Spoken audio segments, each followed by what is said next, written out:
చైనాలో వేగర్ ముస్లింల గురించి ఐక్యరాజ్య సమితే స్వయంగా దర్యాప్తు చేసినటువంటి ఉదంతం తెలిసిందే.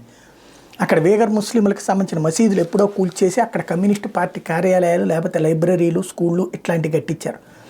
అక్కడ ఉర్దూ భాష మాట్లాడకూడదు, అట్లాగే వాళ్ళ మత ప్రార్థనలు చేయకూడదు, వాళ్ళ మతపరమైనటువంటి కార్యక్రమాల నుంచి పూర్తిగా దూరం చేశారు.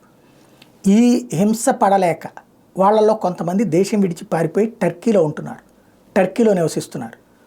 వాళ్ళు వెళ్ళిపోయినటువంటి వాళ్ళ గురించి చైనాకి తెలుసు.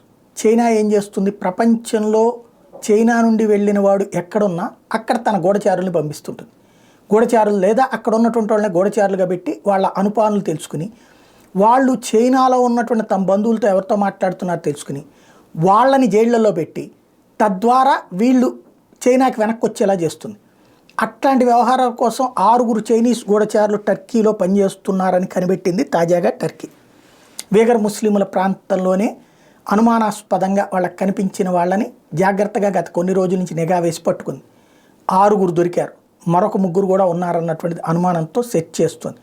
ప్రస్తుతం చైనీస్ గూఢచారులు పట్టుకున్నామని టర్కీ ప్రకటిస్తే మా గూఢచారులు ఎవరూ టర్కీలో లేరని చెప్తోంది చైనా.